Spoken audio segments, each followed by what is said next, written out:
Graças e paz, meus irmãos.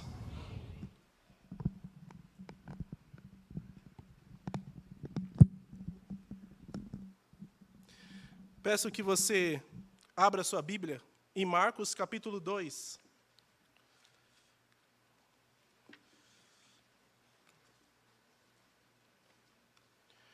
Marcos, capítulo 2, a partir do verso 1.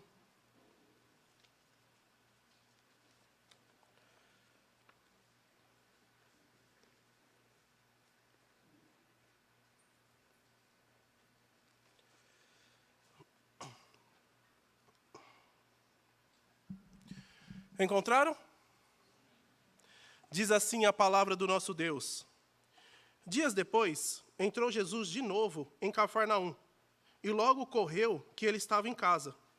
Muitos afluíram para ali, tantos que nem mesmo junto à porta eles se achavam lugar, e anunciavam-lhes a palavra.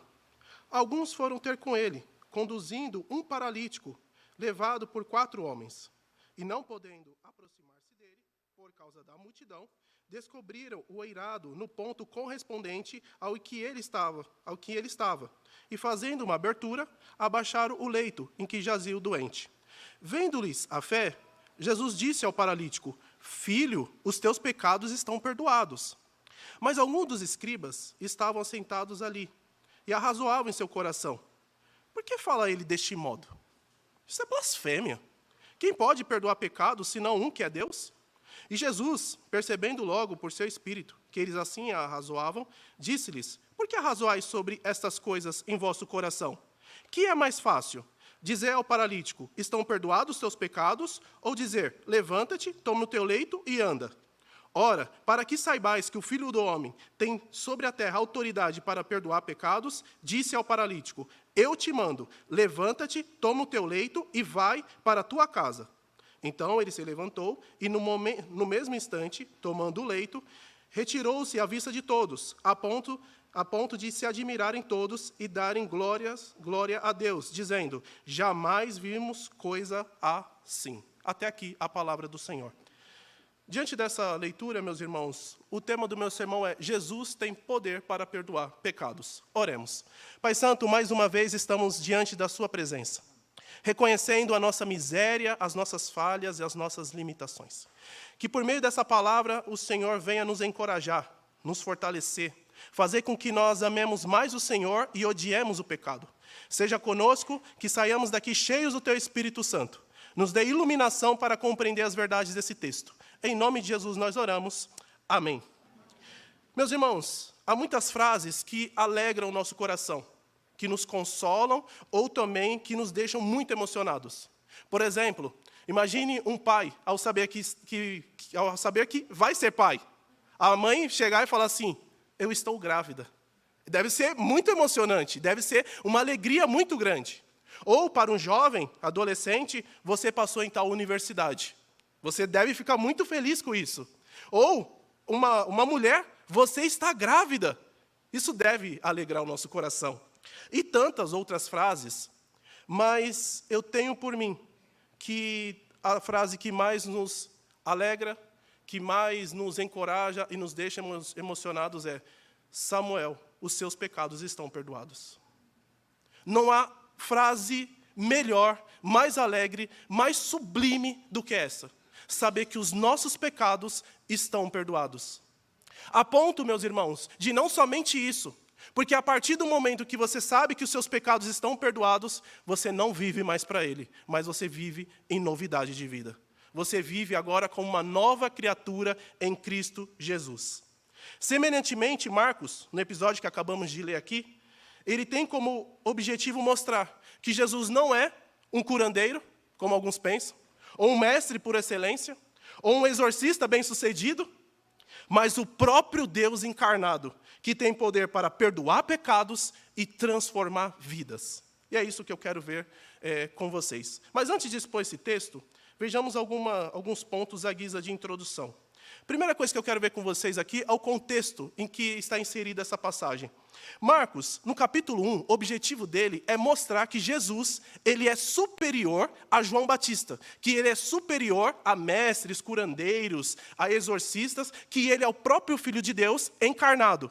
Por que isso? Porque o propósito maior de Marcos é mostrar que Jesus não é um coitadinho que morreu na cruz, mas ele é o Filho de Deus, e que a cruz não é algo acidental, mas era plano do Senhor, desde o começo, que o Filho dele morresse lá, para que eu e você estivéssemos aqui hoje. Essa é a finalidade da cruz. Jesus não é um coitadinho. Jesus é o Deus Todo-Poderoso encarnado, que deu a vida dele por nós. Por isso que Jesus não é um mártir. O que é um mártir? É uma pessoa que morre pela fé. Jesus, ele não morreu, ele deu a vida. Ele deu a própria vida. Ele se entregou para que nós estivéssemos aqui. No capítulo 2, que nós acabamos de ler, agora, Marcos tem outro objetivo. O objetivo de Marcos aqui no capítulo 2 é mostrar que não foram as pessoas comuns que entregaram Jesus, mas os próprios líderes religiosos. A cegueira dos fariseus, dos escribas, dos saduceus, era tamanha que eles entregaram o próprio Senhor Jesus Cristo. Ou seja, olha que paradoxo. Quem mais estudava a Bíblia? Os fariseus. E que menos compreendiam também. E eles mesmos entregaram. E como Marcos faz isso? Mostrando 4 controvérsias entre Jesus e os fariseus. A primeira controvérsia que nós acabamos de ler. Porque quem pode perdoar pecados, senão um que é Deus? É o primeiro questionamento dos saduceus. Quem é esse daí? Quem é esse homem para pensar que ele pode perdoar pecados? A segunda controvérsia é por que Jesus come e bebe com os pecadores? Que foi o sermão de hoje, mas não aqui, na congregação. No terceiro, por que os teus discípulos não jejuam? E o quarto debate, por que faz o que não é lícito aos sábados? Então, se você ler o capítulo 2 de Marcos, você vai ver toda hora esse tipo de debate. Tá? E o primeiro que eu quero ver com vocês hoje é quem pode perdoar pecados, senão um, que é Deus. Dito isso, meus irmãos, o que você deve fazer ao reconhecer que Jesus é o próprio Deus? Porque Jesus, como eu falei, não é um mestre qualquer. Não é um grande profeta, ele é o próprio Deus. E ao declarar isso, ao reconhecer isso, qual deve ser a sua atitude? Em primeiro lugar, creia que ele pode perdoar os seus pecados. Vejamos isso na primeira cena desse episódio. Verso 1 até o verso 5. Que diz assim: Dias depois, entrou Jesus de novo em Cafarnaum, e logo correu que ele estava em casa. Muitos afluíram para ali, tantos que nem mesmo junto à porta eles achavam lugar, e anunciava-lhes a palavra. Aqui é o contexto em que o episódio acontece. Qual é o contexto? Jesus ele sai de Cafarnaum no capítulo 1, porque Jesus estava tão famoso, mas tão famoso, que ele não podia fazer nada, porque ele era oprimido pela multidão. A palavra é essa mesma, oprimido. Até Marcos depois usa para outro contexto. Jesus estava tão famoso que as pessoas batiam na porta a todo momento. Então Jesus ele se levanta de madrugada, ele vai orar, e quando Pedro fala, mestre, todos estão à sua procura, as pessoas precisam da sua ajuda. Humanamente falando, você e eu, lendo esse texto, pensaria, nossa, Jesus vai, né? Porque Jesus, ele cura as pessoas, ele expulsa demônios. Que Jesus responde? Não. Eu vou para outro lugar, porque o meu objetivo não é só pregar aqui, mas é pregar para todos os povos. Eu preciso pregar para outras pessoas. Eu preciso anunciar o evangelho. Eu não posso ficar pequeno aqui, apenas em Cafarnaum. Eu preciso anunciar para todo o povo de Israel. Então, Jesus sai de lá porque ele está muito famoso. No verso 1 e 2, que nós acabamos de ler, vai dizer que depois de alguns dias, Jesus volta para lá. E o que acontece? A multidão volta a seguir Jesus do mesmo jeito. E o interessante, meus irmãos, é que era tantas pessoas, mas tantas pessoas, que nós vamos ver daqui a pouco, que era impossível chegar à porta. É como se a nossa igreja, eu ia usar um exemplo aqui, mas não, deixa quieto, né? A igreja está tão cheia, mas tão cheia, que há pessoas na rua que não conseguem entrar aqui.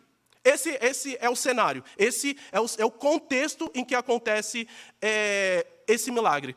Só que eu quero trazer uma observação para vocês. Se você analisar o Evangelho de Marcos, e se você analisar a atitude de Jesus, ele não para de ensinar. Jesus não para de ensinar. Jesus a todo momento está ensinando a palavra dele. Por que isso é importante, meus irmãos? Isso aqui é um alerta.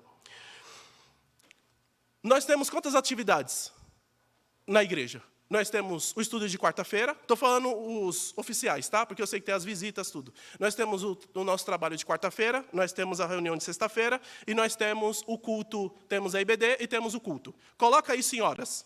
Agora, coloque isso em horas e converte na semana. Você acha que você consegue ter uma cosmovisão cristã somente com esse tempo que você tem na igreja? O que é necessário? Que você esteja sempre aprendendo. Porque se... Eu vou dar uma ilustração muito simples. Qual é a chance do seu filho,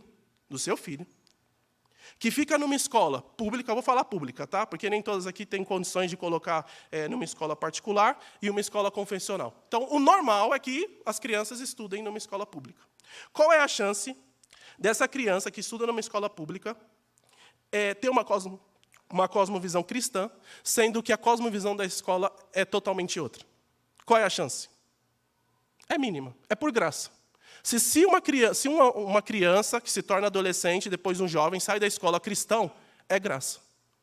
É graça do começo ao fim. Porque lá, ele passa quanto tempo? Muito mais tempo do que aqui na igreja. Qual é a chance de ter um choque? Muito grande, meus irmãos. Samuel, por que você está falando isso? Eu estou falando isso para alertar vocês, para que vocês ensinem o filho de vocês na casa de vocês. Jesus, ele ensinava a todo momento. E isso é bom para você mesmo. Você precisa conhecer as Escrituras para você ter uma visão de mundo, uma forma de enxergar cristã. Não fique terceirizando as coisas. É sua função, como pai e mãe, ensinar a sua criança. É a sua função. É sua obrigação. É o seu dever ensinar o seu filho no caminho que deve andar. Porque o resultado não depende de você. Mas isso sim, é sua obrigação. Então, não terceiriza, mas a professora da IBD ensina. Não, a função dela é uma. A sua é muito maior. Se você vê no Antigo Testamento, a função de ensinar a palavra do Senhor não era de professor de escola dominical, mas dos pais. E para você ensinar, você tem que aprender. Tá? Então, Jesus, ele nos ensina que a todo momento ele estava ensinando a palavra dele. A todo momento. Então, voltando aqui, fecha aspas. Qual é o contexto? Jesus volta para Cafarnaum e a casa está lotada. Possivelmente aqui, nós não sabemos se é a casa de Pedro ou a própria casa de Jesus, mas o que nós sabemos? Estava lotada. E o que acontece? Diante disso, 4 homens vão até Jesus conduzindo um paralítico.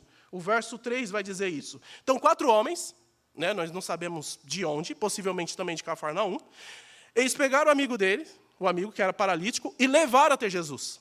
E eles se depararam com o quê? Com uma grande multidão. Entretanto, a fé desses homens era tal que, diante do obstáculo, o que eles fizeram? O texto vai dizer que eles subiram até a casa, até o telhado. Aí você pergunta, Samuel, como? Tinha teia, era Homem-Aranha? Não. Nas casas de antigamente, tinha uma escada lateral que dava acesso ao telhado. Porque é lá que eles colocavam toda a colheita deles, a fim de que eles pudessem conservar. Então, tinha uma escada, mas imagina a dificuldade. Para poder carregar aquele homem, possivelmente no leito, que não era uma cama nossa, não era uma king, não era esses nomes aí que vocês conhecem, não era algo muito sólido, era praticamente um pano.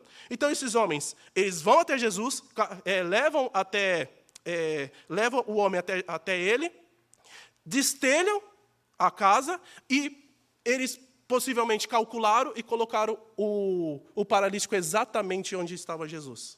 Só que o que chama atenção nesse texto não é somente que os homens levaram e conduziram o paralítico. O que chama a atenção desse texto é a reação de Jesus. Porque se você lê, você está lendo o texto, levou um paralítico, o que Jesus vai fazer? Curar o paralítico. Todo mundo vê isso. Mas olha o que Jesus faz no verso 5.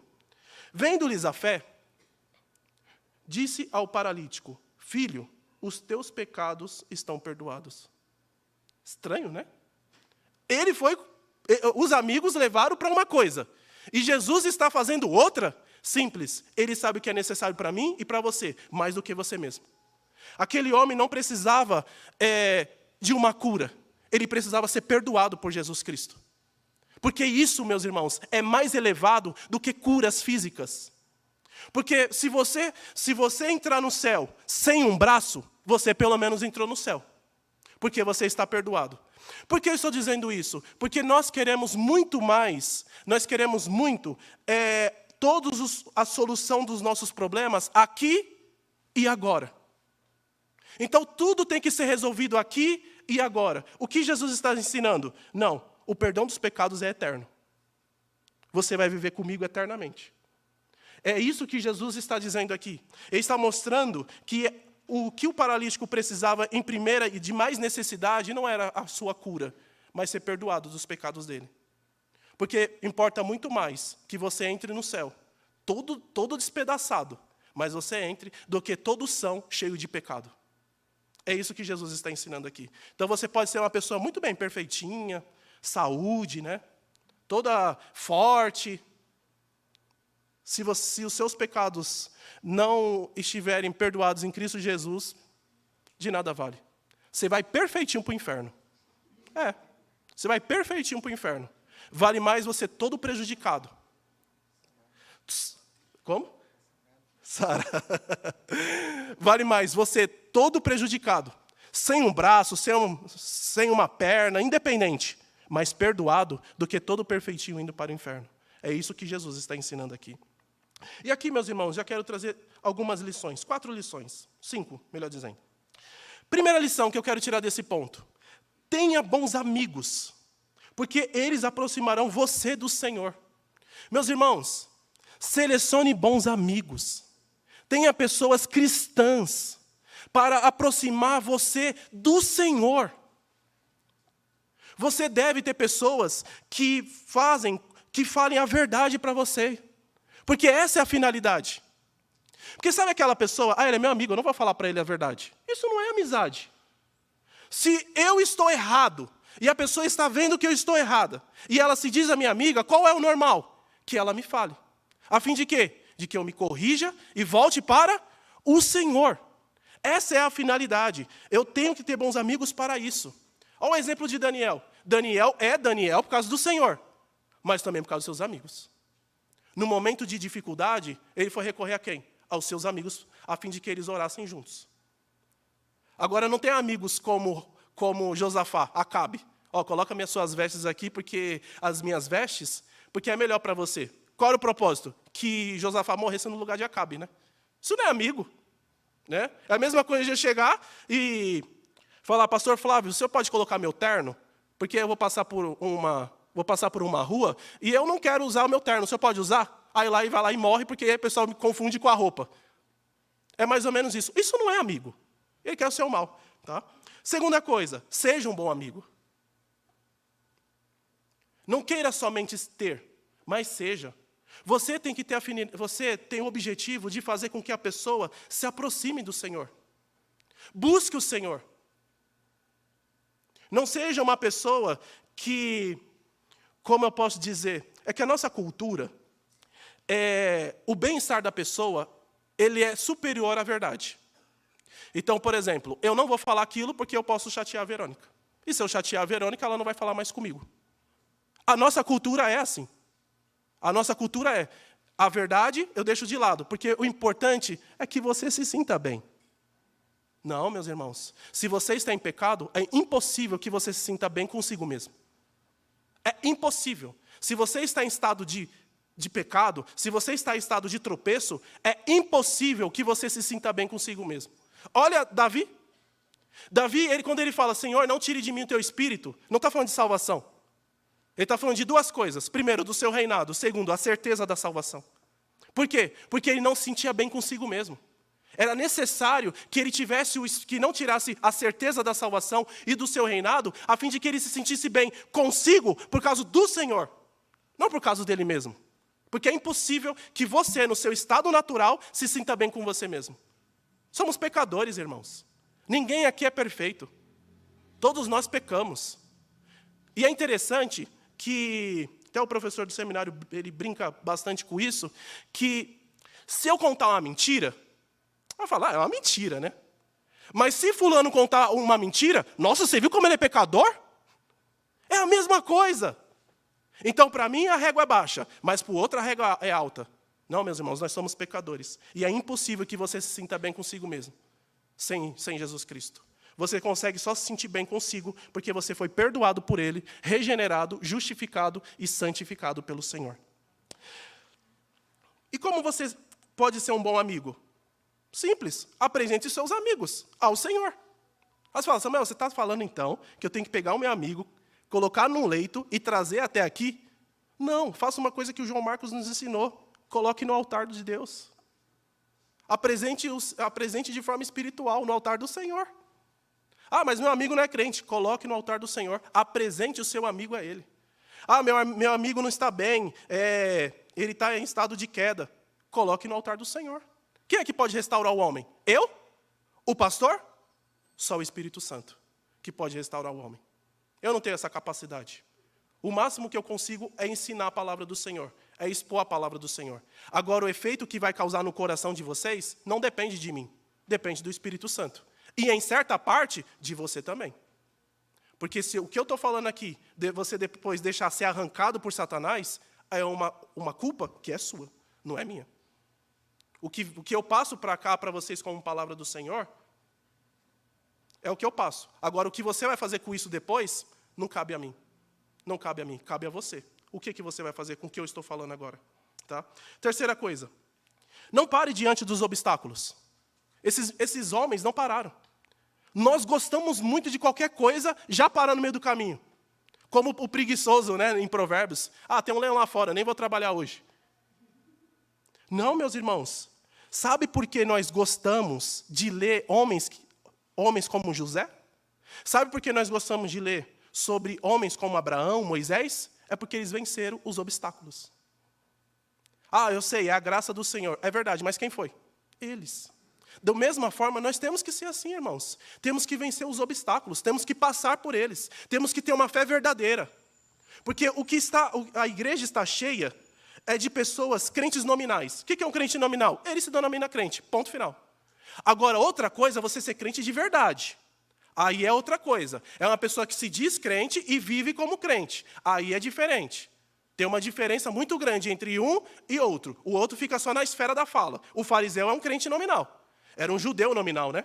Um judeu nominal. Ele se dizia judeu, mas a vida dele não condizia com isso. O próprio Jesus Cristo, em Mateus 23, ele fala, tudo que o fariseu ensinar, pratique, hein? Tudo que o fariseu ensinar, pratique. Mas não siga a vida dele. Porque ele ensina e não vive. Quarta aplicação. Creia que Deus sabe o que é mais necessário para você do que você mesmo. Nós, irmãos, meros comedores de arroz e feijão, pensamos que sabemos mais do que o Senhor, né? Pensamos que sabemos mais do que o Todo-Poderoso, mas não é verdade. O nosso Deus, Ele é mais sábio do que qualquer filósofo que quiser existir, ou qualquer mestre, qualquer sociólogo, qualquer nome que você imagine aí. Se Ele está te dando tal coisa, saiba que é para o seu bem. Deus não dá nada para você a fim de que você peque. Guarde isso. Deus não chama ninguém para fazer tal coisa para que você peque em outra. Nunca aconteceu isso e nunca acontecerá. Deus é sábio e dá o necessário para você. Às vezes você quer uma cura, só que o que você precisa é de outra coisa. E Deus sabe o que é. Peça discernimento ao Senhor. É por isso que o Espírito Santo, meus irmãos, é tão benevolente e misericordioso. Porque às vezes eu estou pedindo A e Deus, não, mas não é o que você precisa. Aí o Espírito Santo vai lá, intercede por mim e pede B. Aí eu recebo aquilo que era necessário para mim.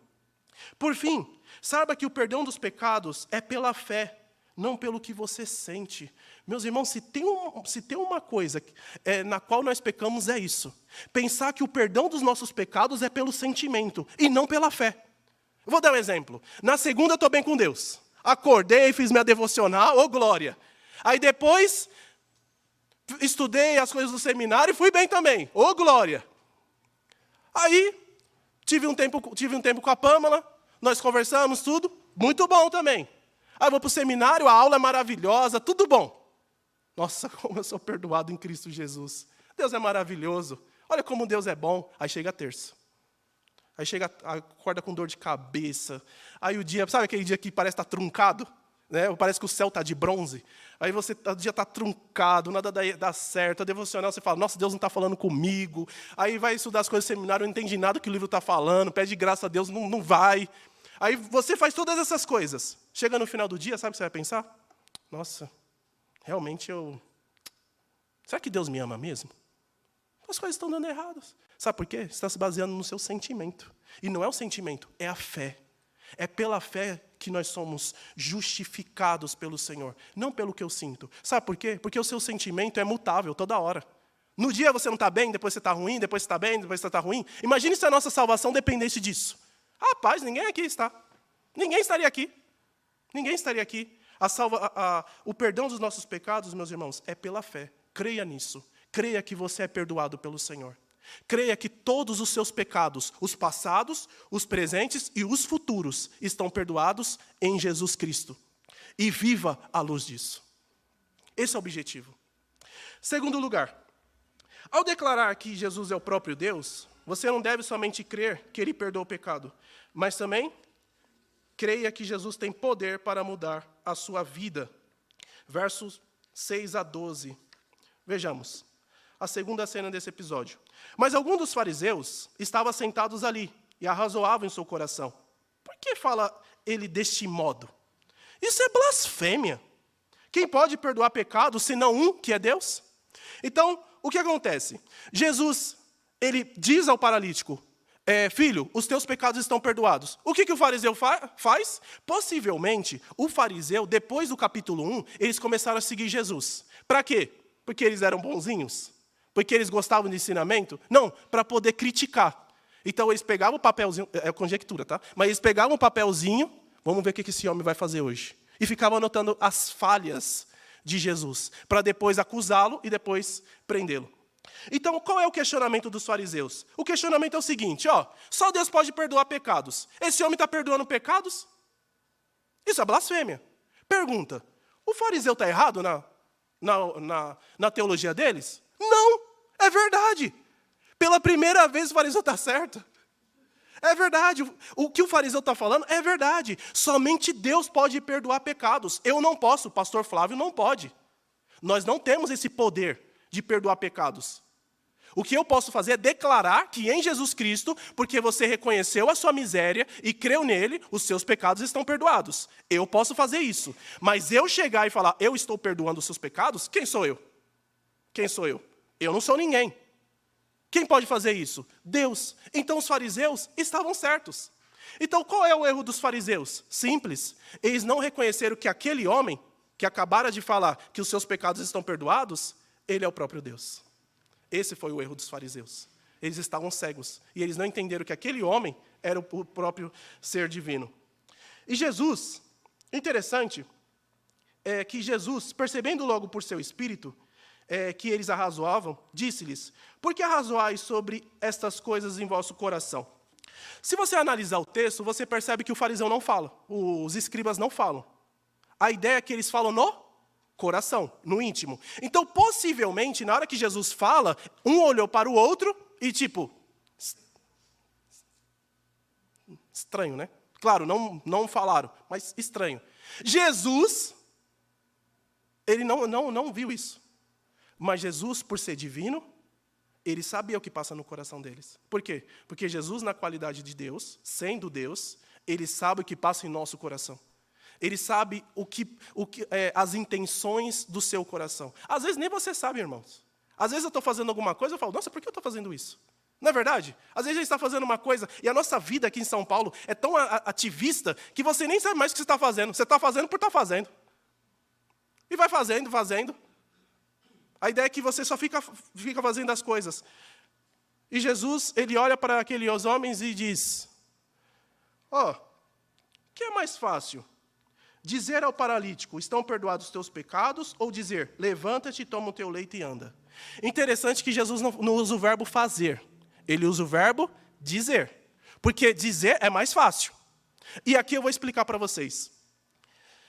O que é mais fácil para nós, meus irmãos? Eu chegar e falar assim, Edson, seus pecados estão perdoados.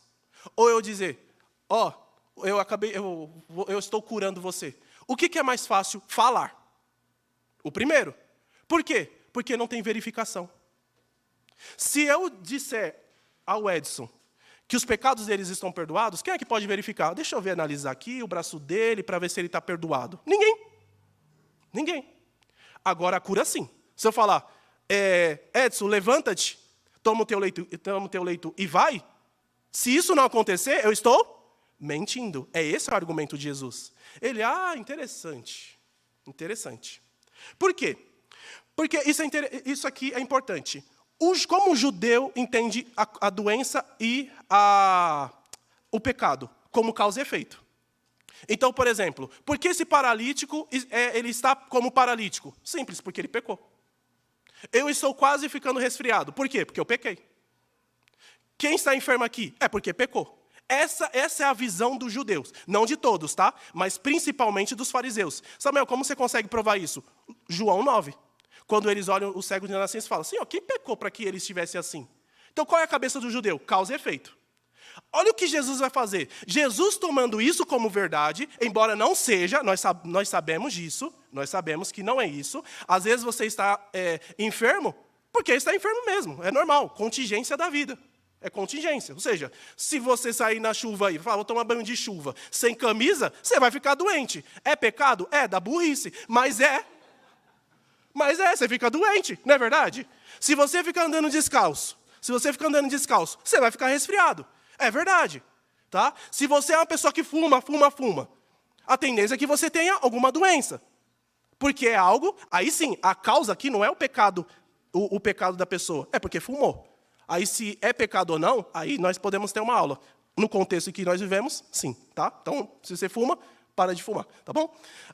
Agora, o que Jesus faz? Jesus fala o seguinte, tá bom, então para vocês é causa e efeito, né?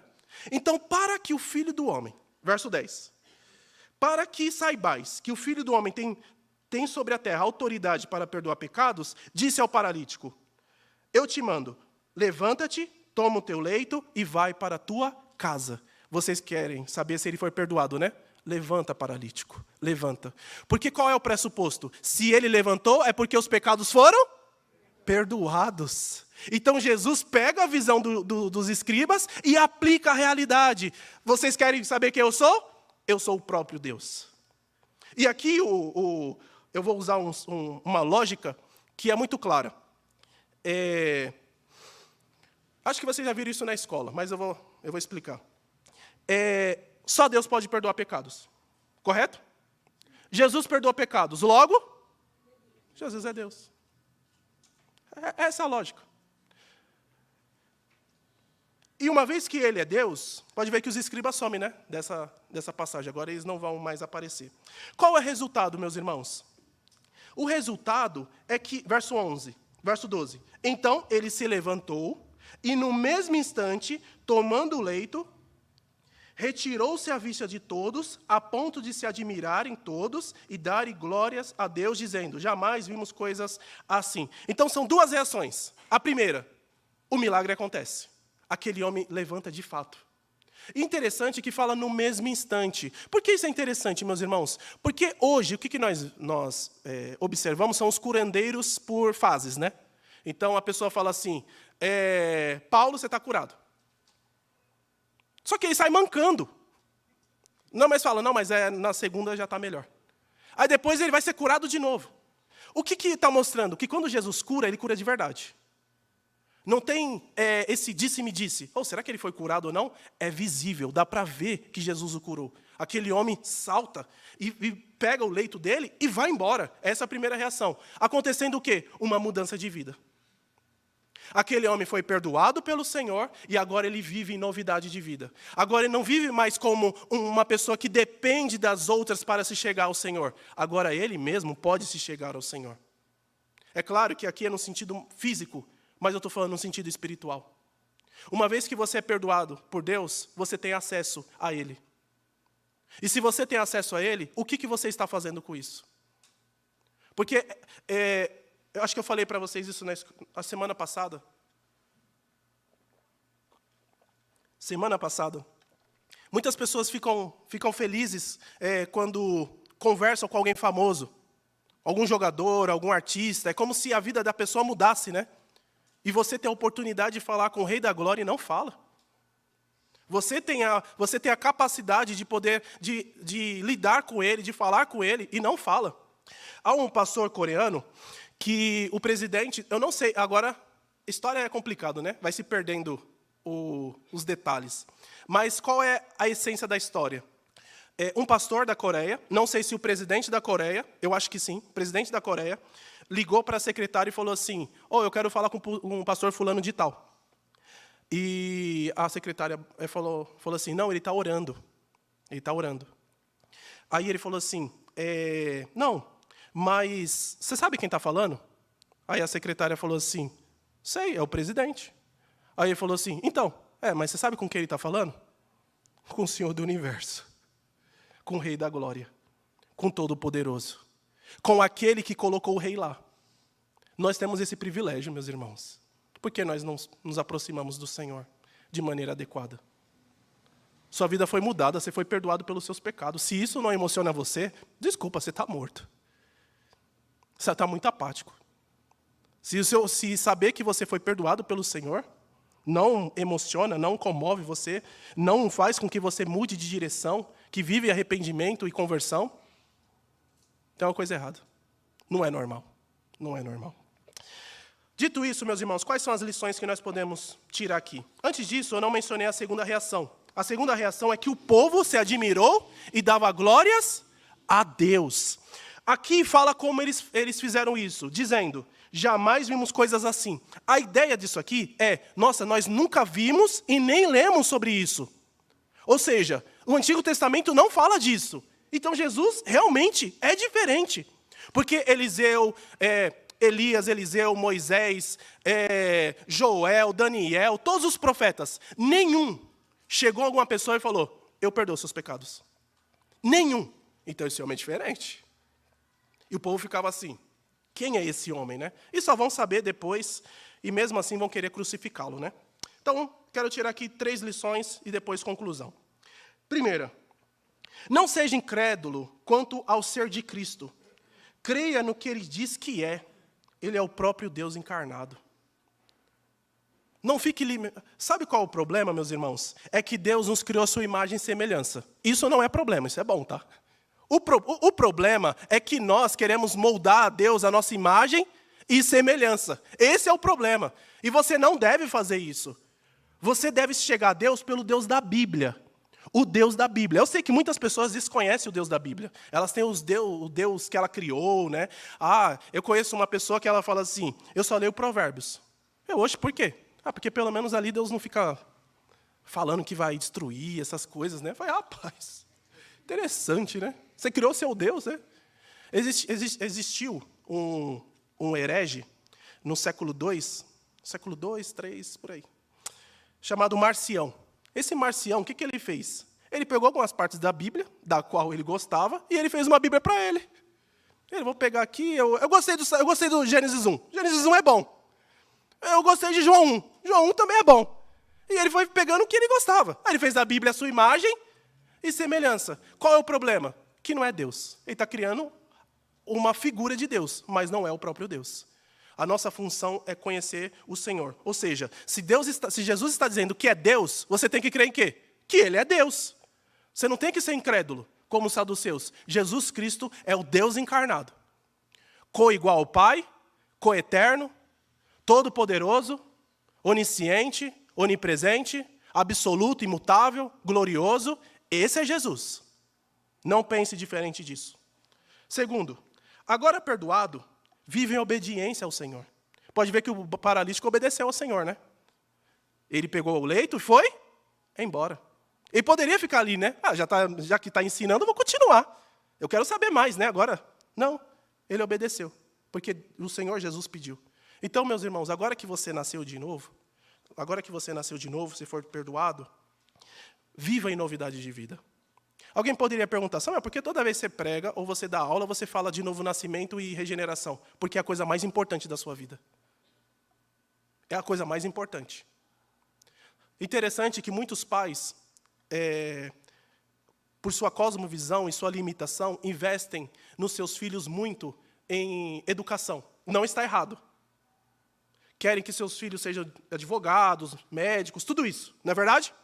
Você não quer o bem para o seu filho? Você não quer que ele alcance as melhores profissões? E deve.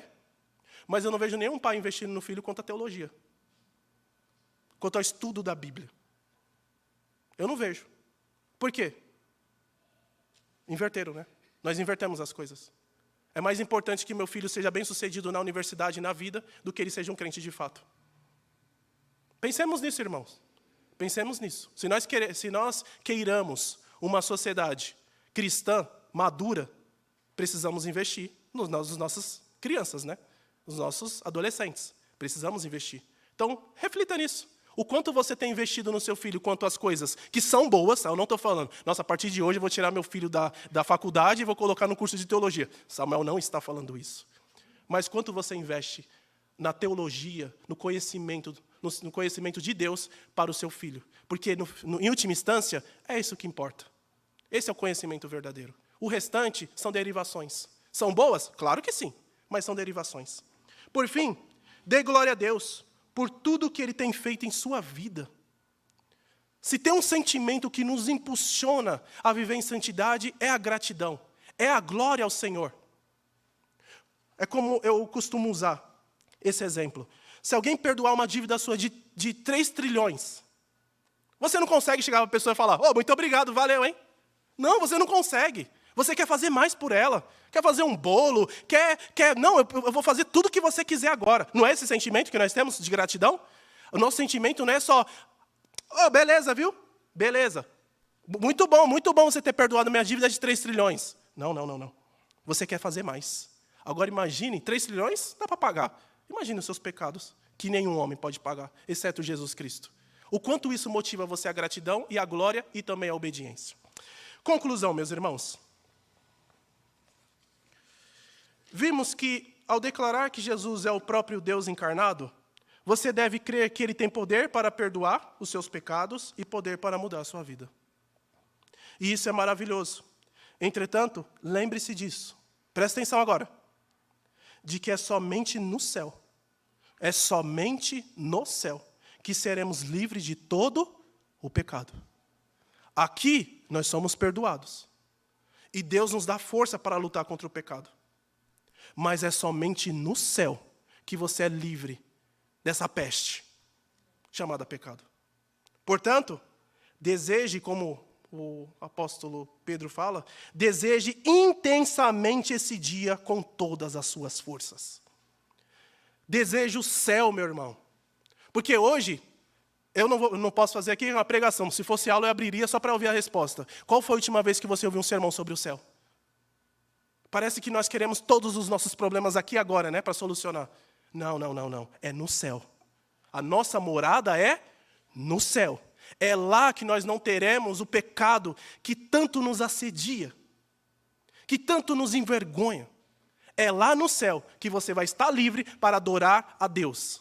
Porque o que Ele está fazendo hoje vai reverberar, vai ecoar na eternidade. Onde todos nós estaremos lá glorificando e exaltando o nome do nosso Deus. Amém. Oremos. Senhor Deus, nós agradecemos por essa mensagem. Obrigado pelo perdão dos pecados em Cristo Jesus. E também pela mudança de vida. Senhor, como nós somos miseráveis e como nós carecemos diariamente da sua graça. Que essa verdade, Senhor, esteja diante dos nossos olhos todos os dias, para que vivamos em novidade de vida, para que vivamos como crentes de fato, como crentes verdadeiros que buscam o Senhor, embora tropecemos, mas ainda busquemos a sua face. Senhor Deus, ajude-nos em arrependimento, humildade, buscar a sua face todos os dias. E que o Senhor, com a sua graça poderosa, nos fortaleça e nos santifique, a fim de que o nome do Senhor seja glorificado. É por isso que nós oramos em nome de Jesus. Amém.